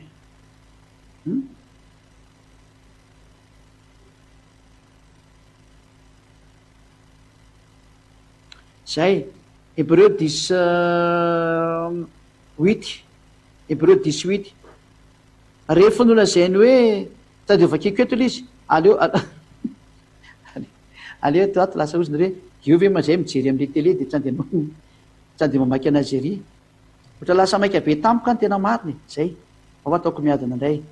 Hébreux 10:8 ka hatrany amin'izay farany 14 zany angambany dahoary. Rehefa nalazainy teo hoe ny fanatitra latratra sy ny fanatitra hoany sy ny fanatitra jora sy ny fanatitra ny ota ila tao anatin'ny didifolo zany dia reny terana araka lalàna ireny no tsy ilainao ary tsy hitraka ao dia ho indray izy ity ao tonga anao ny sitraponao manaisitra ny voalohany izy mba ampitoeran'ny faharoa. Zay zany hoe nesorina ny voalohany le didifolo sy lana Mose zany dia tsy azo anapina tsy azo nesorina. Rehefa nesorina zany ny fisoronana rava daholo ny didifolo sy lana Mose izy ny dikan'izay satria tsy azo sarahany reo ka raha matoa nesorina ny fisoroana miala daholo miara-maty hatrany amin'ny didifolo sy lana Mose. Mbola tenin'Andriamanitra keo fa milaza fa maty amintsika le didifolo fa fanazavana fotsiny ity manaisitra ny voalohany izy mba mitoerana ny faharoa.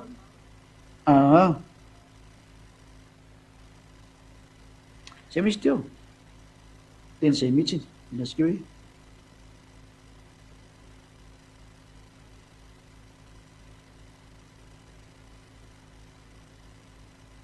zay vita mihitsy le izy fa zay le tiako tenena hoe manaisitra ny voalohany izy mba ampitoerany amin'ny faharoa no andin'ny fahasivy zany le izy. Ka eto zany ten'Andriamanitra dia milaza mihitsy ny hoe tena rava ny didifolo sy lana Mose. Ozy nareo hoe fisoronana nge io teneny io ka ny fisoronana nge ao anatin'ny lalàna Mose lovaka itsika indray ary zay ary lalàna Mose fa tratran'le didy hoe tsy azo anapina tsy azo nesorana vo nivakitsika teo zay Levitikos 2:20 donge vakitsika Levitikos 2:20 hoe dia ny andin'ny fafaraparany ihany ny jerevantsika donge vakitsika amin'noko 9:20 ka hatrany 9:7 any ity lalàna fisoronana ity Levitikos 16 manomboka amin'ny 26 ka hatrany amin'ny 34 hoe ity lalàna fisoana zay tsy azo anapina tsy azo nesorana ao anatin'ny lalàna Mose io ary lay mandeha sandeha tosika lavidafa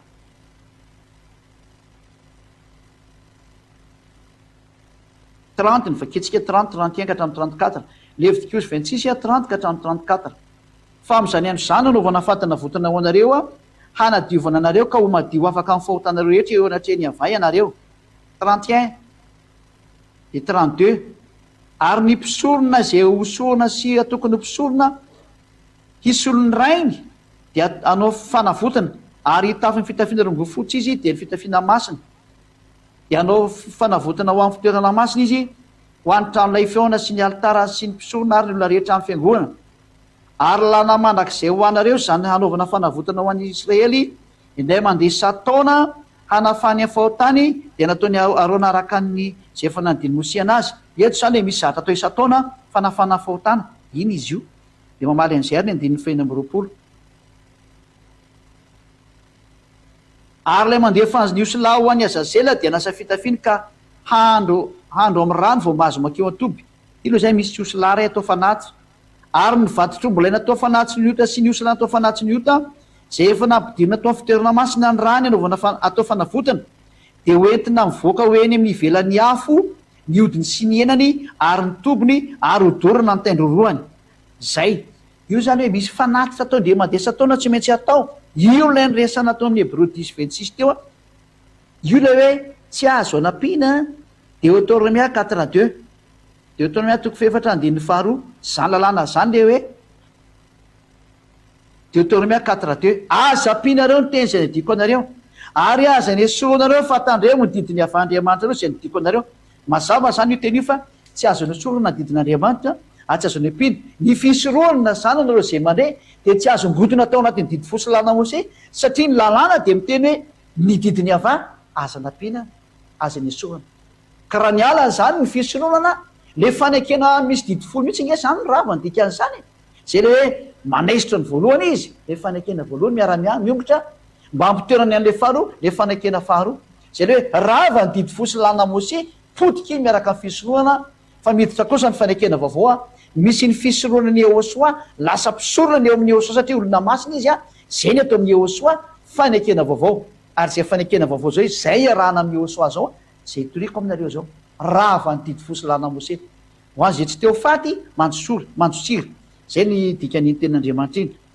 e misy indray ny fanontaniana ahoana zany lay fitenin'ny olona fa manamafy ny didy folo natongavany Yehosoa hoe Matthieu zay le Matthieu 5:18 hoe am'le hoe tsy tonga ny rava fanatanteraka de iny ny dikan'izay hoe manamafy ny didy folo zay de efa nazavaiko teo fa tsy manamafy ny didy folo mihitsy le teny fa ny zavatra nisy ara nandrava didy folo ny nataony fa ny dikan'iny teny iny de tsy manamafy didy folo fa ilay teny milaza azy ao amin'ny salamo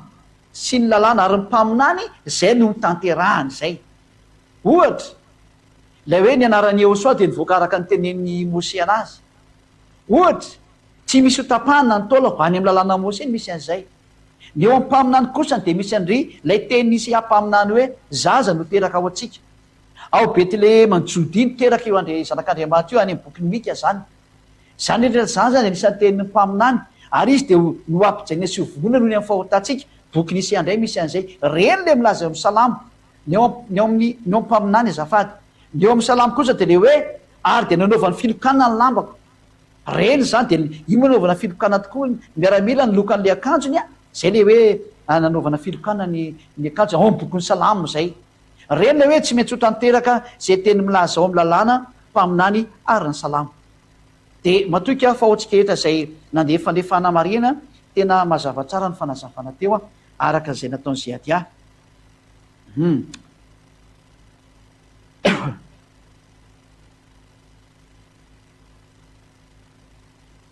ny tenin'Andriamanitra ao Matthieu 22:36 hoe ny didy lehibe ao dia ao amin'ny boky ny Deutéronomie 6:5 hoe tiavan'Andriamanitra ary 19:18 hoe tiavany namanao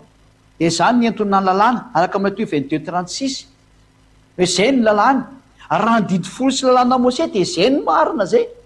fa Yehosoa tsy nampitandrina didy folo sy lalàna Mose fa nanazava ny hevitry ny boky lalàna Mose izy hoe lehibe ao nkeo dia resaka fitiavany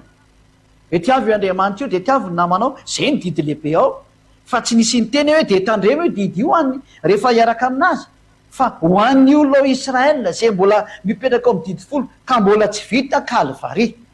ny atao hoe Kalvari ao tsy malala dia lay hoe mbola tsy niantona teo aminazy tsy fijaliana io zanak'Andriamanitra io ka maty teo nandatsaka ny rano anao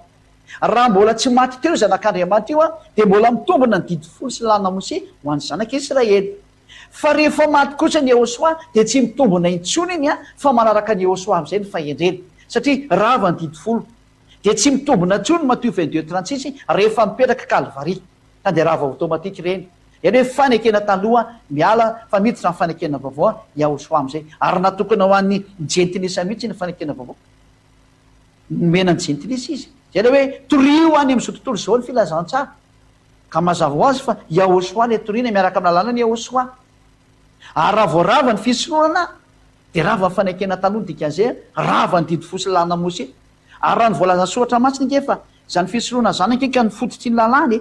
nge vakitsiki ten'Andriamanitra ty ka raha ny fototra aza moa ny rava raha ny trano amboarina hipetraka atsony ve ny trano fa raha voarava ny fototra ravatra any amin'le trano ange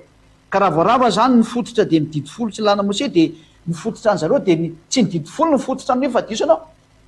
fa ny fototry ny lalàna dia de ny fisorohana bakeo vakitsika ny Hébreu toko fafolo hoe Hébreu 7 moa zafady mpamady an'ilay izy Hébreu 7 a somary lavalavakery ny lerantsika fa tsy miheno amin'le fantena moa sady fanazavana mihitsy izy a Hébreu 7 a 7 et 11 ny vakitsika feo manomboka amin'ny 11 eo izy de vakiko amin'ny teny frantsay koa Hébreu 7 11 ko raha nisy fanatanterahana tamin'ny fisorohana ny Levy zany hoe moa ve natanteraka ny fisorohana ny Levy na afaka olona tamin'ny fahotana ve ny dikan'izany zay dikany hoe fanatanterahana hoe tanteraka fa tamin'izany no nazahoan'ny olona ny lalàna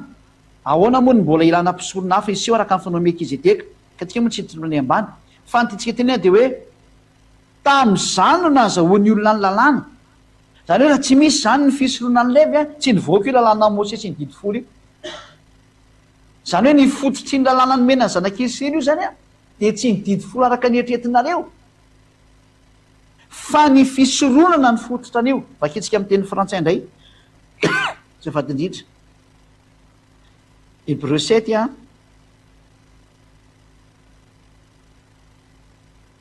Hébreu 7 fio misy teo 11 Hébreu 7 11 si donc la perfection avait été possible par le sacerdoce lévitique la perfection zany hoe ny mahatonga ny olo tanteraka tsy mahay manota intsony dikan'izay raha ny mahatonga ny fatanterahany olo izy raha vitan'ny fisorohana ny Levy satria amin'le fisorohana ny Levy le misy an'le fanalana fahotana fa ny didy folo nga misy fanalana fahotana izyamilaza fa ny didy folo misy fanalana fahotana tsy misy an'izany ange ao e ny fanalana fahotana de ny fisorohana ny Levy ao le misy an'le fanaovana sorona osy sy ny omby sy ny ondry teo inona ny vakitsika eto amin'le Levitikos toko fahenina ambin'ny folo ino ny fanesorana fahotana ka raha tsy misy iny fanesorana fahotana iny inona zany lavana le didy folo tsisy dikany ane le didy folo e maty eo daholo ny re mianakavy fa ny manala ny fahotana de ny lalàna ny fisorohana ny Levy ary iny no heverina fa matateraka ny olona nefa n'iny tsy natateraka de zay na tonga hoe car c'est sur ce sacerdoce que repose la loi donnée au peuple io zany ny fondation ny lalàna rehetrarehetra jiosy zany didy folo sy lalàna Mose rehetrarehetra de mipetraka eo ambonin'ny lalàna ny fisorohana ka raha ongodina zany ny fisorohana mirodana ny trano raha rava ny fisorohana rava daholo ny didy folo sy lalàna Mose fa mba mandinika tsara amin'izay tsika rehetrarehetra de anareo moa zany fa tsy zany matoa zany nongodina teo ny lalàna fisorohana rava ny didy folo sy lalàna Mose dikazay satria io ny fototra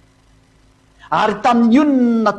tamin'ny lalàna io no napisy ny didy folo sy lalàna Mose zany hoe raha vao tsy misy io de tokony tsy napetraka iny lalàna iny dikazay maty ho azy eo le olona ko lalàna amin'ny teny hoe ojonony ianao raha manao zao ojony ianao zatra manozina be deabe nge zany nipetraka aminao de aiza ny solution am'le manozina tsy haiko na tonga saina ianao raha sy tonga saina am'izany ojony ianao raha manao an'izao any bokyny Levitikos io ojony ianao raha manao an'izao ka raha tsy misy zany le fisorohana ka tsy voazona manak'izao zany ianao lasa didy fenozina nge zany mena io Andriamanitra io e fa le fisorohana kosa no nomena mba hanesorana an'le ozona mba hatonga no tanteraka nefa tsy natanteraka le didy folo sy lalàna Mose porofon'izany mbola manao fisorohana isa-taona ianao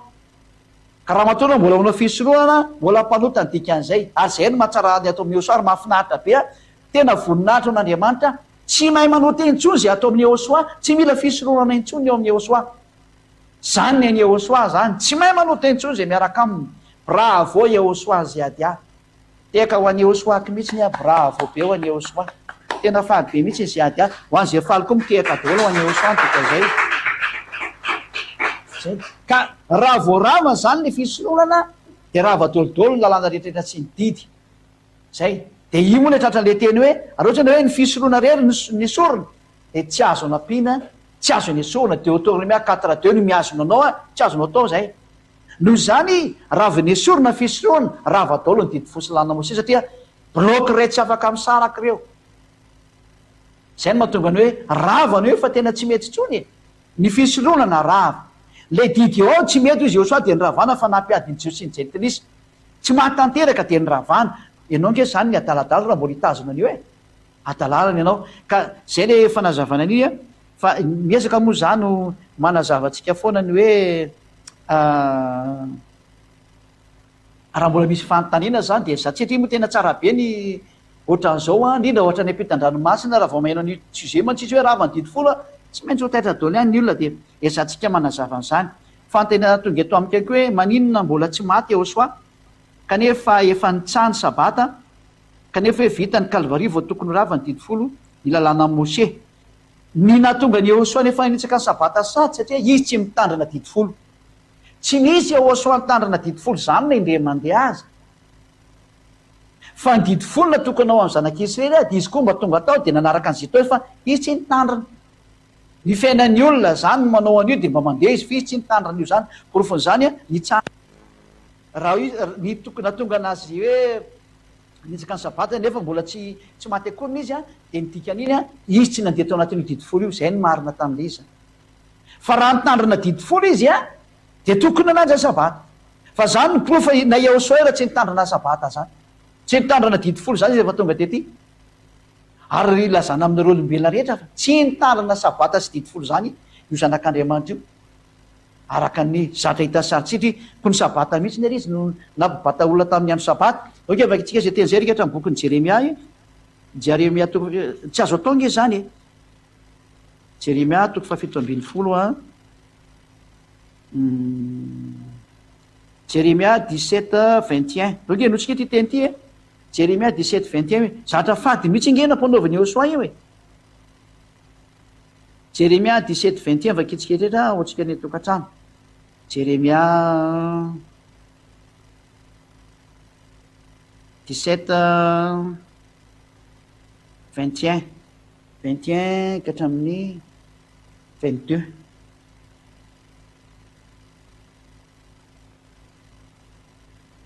Jeremia 17:21-22 izao nylazay ny ava tandremo ny fananareo ka aza mitondra entana amin'ny andro sabata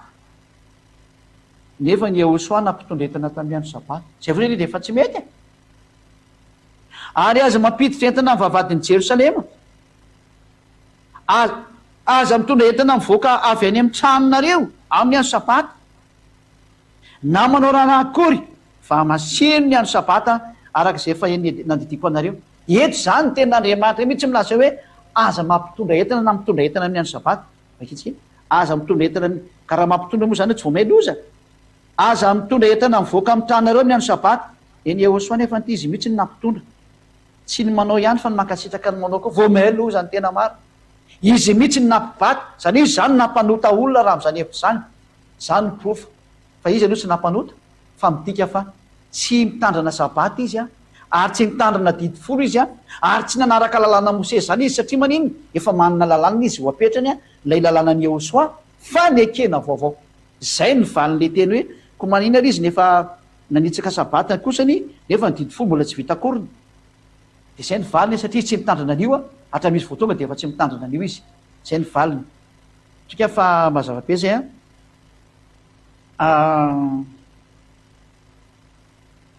efa nazavaiko teo le didy antona lalàna ary ny hoe ino ny faharetan'ny olona masina de mitandrina dinandriamanitra sy ny fonona Mesia de ahoana momba an'izay tompoko ny faharetan'ny olona masina sy ny any zany a Josoa ny resana amin'io didiny Josoa ny resana amin'io satria raha vao resaka Jaona ny resanareo a satria Jaona no taran'io a ny teny Jaona nge ka resaka lalànany Josoa ny resany do vakitsika amin'ny teny frantsay ty teny frantsay tena malaky be zay sary zay vakitsika aleotsika ato amin'ny bokyny aiza no mijery an'izay ty malaky ty ataotsika amin'ny teny frantsay Matthieu Jean 1 Jean amin'ny teny frantsay anao maketsika anazy a.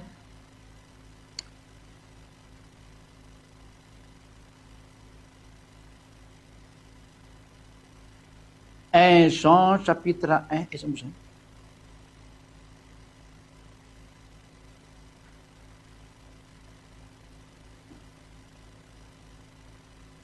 zay 1 Jean chapitre 1 verset 1. Nous vous annonçons la parole qui donne la vie et qui existe depuis toujours. Eto zany la parole zao nodikany amin'ny teny gasy ary de milaza aminareo zay a ny tenin'ny fiainana la parole nresahana eo zany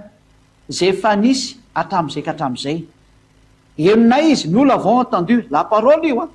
nous l'avons vu de nos yeux, hitan'ny masonay io a. Ka ity parole ty zany sady henin'ny sofiny ary henin'ny masony. Nous l'avons regardé avec attention ary de nibanjin'ny masonay mihitsy ny izy. Ampidirina kely riny matekinisana fa ahoana tsy ampidirina reo izy.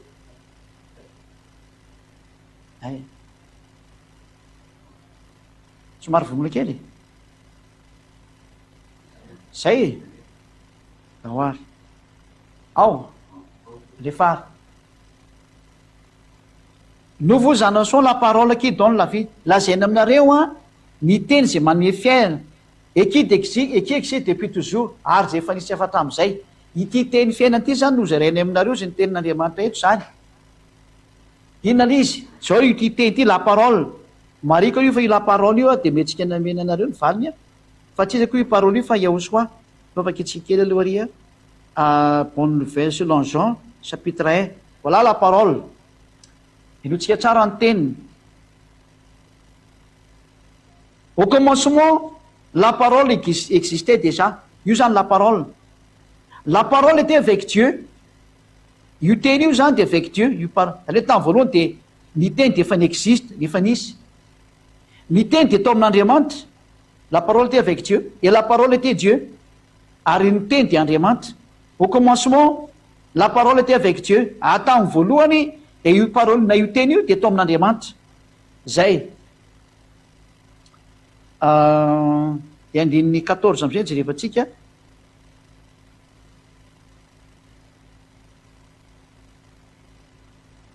La parole est devenue un homme et il a été parmi nous.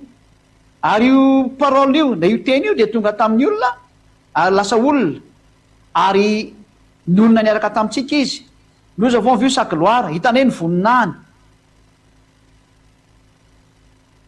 Cette gloire il la reçoit du Père. Ary zany voninahiny zany a de nraisiny tamin'ny dadany. Zay zany hoe la parole resantsika eto zany a de Yahosoa lay teny tonga nofo. Voilà, dao izy tsy am'izay tsika rika hatramin'le Jean chapitre 1 efa azonao ny eritreritra zany fa resaka teny Yahosoa ty resana amin'ny parole ty. 1 Jean chapitre 1 verset 1. Nous vous annonçons la parole qui donne la vie. De lazaina aminareo ary lay teny zay mitondra fiainana qui existe depuis toujours. Toy am'le tarihy aloha ihany, toy am'le Jean chapitre 1 verset ihany. Zay efa nisy hatramin'izay ka hatramin'izay. Nitsika kelinay izy ndao aloha vonotsika ao zay hoan'izay mijery moa zany ina le sary teo sarina vadiny Ziadia iny fa de misy gagy hoe izy io sarina vehivavy anaty telefony hoe sarina vadiny Ziadia iny zay. Nous vous annonçons la parole qui donne la vie. De ambaranay aminareo ny teny zay manome fiainana et qui existe depuis toujours ary zay nisy efa hatramin'izay ka hatramin'izay. Nous l'avons entendu, hitanay io parole io na io teny io, hitanay io. Nous l'avons vu de nos yeux, hitan'ny masonay io ka Yahosoa miresahana io. Nous l'avons regardé avec attention ary de nibanjininay mihitsy izy a miaraka amin'ny fitandremanay mihitsy raha ataontsika isotra zay zany. Nous l'avons touché de nos mains, raisinay tamin'ny tananay io. Dika zany didy folo ve ho raisina amin'ny tanana hoe nifandray tanana tamin'ny didy folo zany.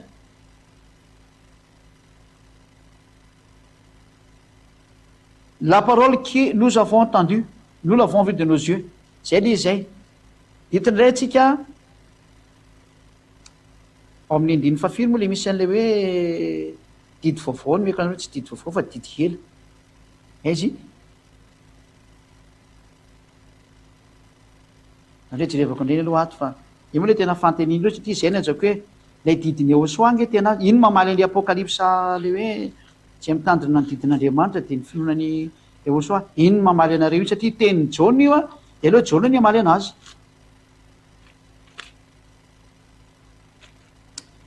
aiza moa izy ino ndraiky izy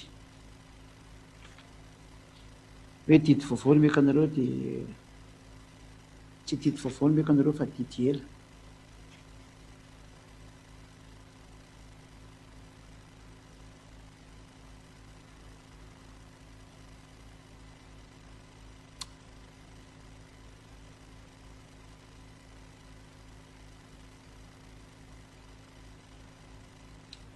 aiza moa misy an'iny azoko aloha direko kely izy satria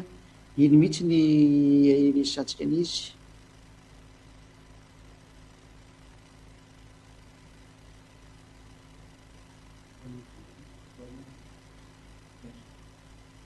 jaona voalohany toko faharoa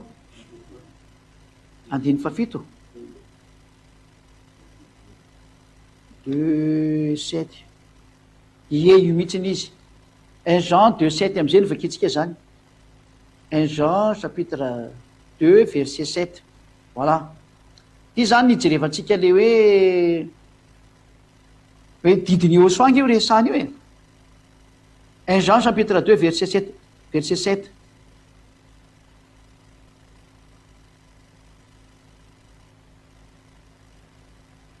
ainsi très cher noho izany ianareo zay tena sarobidy aminay ce n'est pas un commandement nouveau que je vous écris tsy didy vaovao no meko anareo c'est un commandement ancien didy efa ela vous l'avez reçu depuis le début zay efa raisinareo efa hatramin'ny voalohany ce commandement ancien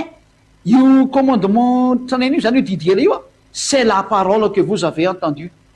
lay teny efa nomeny eosoanareo zay lay teneniko aminao hoe jerevantsika hoe avy aiza io teny io a c'est la parole que vous avez entendu efa ventsika am'izay le 1 Jean chapitre 1 verset 1 c'est la parole que vous avez entendu zany hoe niteniny eosoa zay henonareo ka nididy ela zany eto a de niteniny eosoa fa tsy nidy commandement koa sanao diso hevitra nous vous annonçons la parole qui donne la vie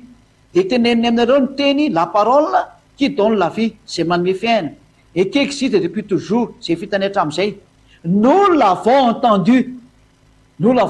qu'est-ce qu'on a entendu ici c'est la parole zany hoe mipetraka amin'ny fanteny hoe iza zany le heno eto la heno eto de tsy iza fa il est la parole que nous avons entendu zay le izy maraikitraiky andrely izy zany aloha tapanaky vetivety io zany technicien zay zany raha vao mivadika izy zany de miovake zany nous l'avons entendu nous